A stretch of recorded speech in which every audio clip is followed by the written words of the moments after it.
The expedition to Black Hollow Glacier was meant to be a breakthrough for Dr. Elena Carter. Her team had traveled deep into the Arctic Circle, chasing rumors of a cavern buried beneath the ice that predated recorded history. Satellite imaging suggested the presence of structures, man-made, impossibly ancient. Elena had been fascinated since she first saw the grainy images. The promise of uncovering an untouched piece of the past was too alluring to resist. But now, standing at the edge of the fissure, she felt a creeping unease she couldn't explain. The wind howled around her and snow danced in chaotic swirls. Her team of 5 had set up camp nearby, their bright orange tents barely visible against the vast white expanse. The entrance to the cavern yawned before them, a jagged maw in the ice. "Ready?" asked Mark, her lead geologist, his voice muffled by the layers of his hood. "As I'll ever be," Elena replied. She strapped on her harness, double-checking the line. One by one, they descended into the abyss. The sunlight above faded rapidly, replaced by the cold, bluish glow of their headlamps reflecting off the icy walls. The cavern was massive, far larger than they'd expected.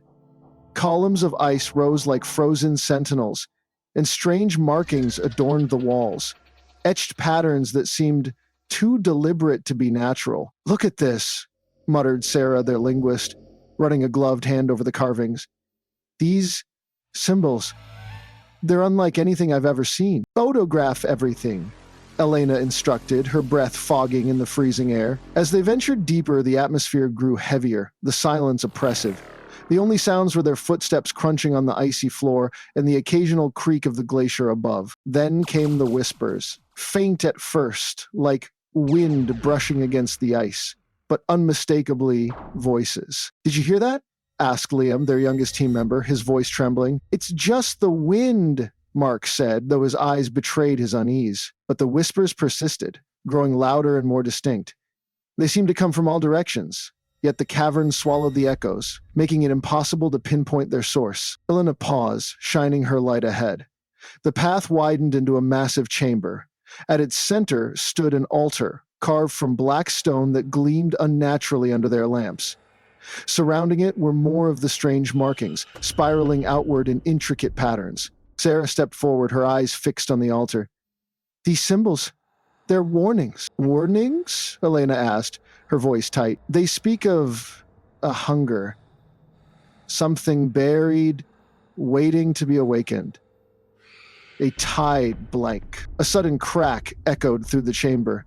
The ground beneath them trembled, and a section of the wall collapsed, revealing a dark, gaping void beyond. "Time to go," Mark said, his voice urgent, but Sarah didn't move. She was staring into the darkness, her face pale. "It's watching us," she whispered. "What are you talking about?" Elena grabbed her arm, but Sarah yanked free, stepping toward the void. "Hey, it's been here for centuries, trapped in the ice. But we've disturbed it. It knows we're here." Before anyone could stop her, Sarah screamed and dropped to her knees. Her head snapped back, her mouth opening in a silent cry. The whispers swelled, deafening now, a cacophony of voices speaking in an ancient, guttural tongue. Elena rushed to her, but Sarah's body went limp, collapsing to the ground. Her eyes were wide open, frozen in terror, her pupils milky white. "We're leaving, now!" Elena shouted. But the cavern had other plans. The void began to pulse, and a cold unlike anything Elena had ever felt swept over them. The black stone of the altar cracked, releasing tendrils of inky smoke that slithered across the floor. Mark and Liam backed away, but the smoke moved faster, wrapping around Liam's legs and dragging him, screaming into the void. "Elena, go!" Mark yelled, pulling her toward the rope. The whispers turned to guttural roars as the tendrils reached for them. Elena scrambled up the rope, her hands burning from the friction. Mark was just behind her, but the smoke caught him mid-climb, yanking him back into the darkness. Elena didn't stop. She climbed until her arms ached. Until the faint glow of daylight broke through the darkness above, she burst out of the fissure, gasping for air, her cheeks burning with tears that froze almost instantly. The camp was silent. The tents were torn, their bright fabric shredded and scattered across the ice. There was no sign of her team. The whispers followed her, faint but persistent, carried on the Arctic wind. Elena stumbled away from the fissure, her mind racing. She didn't look back, she couldn't. But as she trudged across the endless white expanse, she felt it, something watching, waiting beneath the ice, and it was no longer trapped.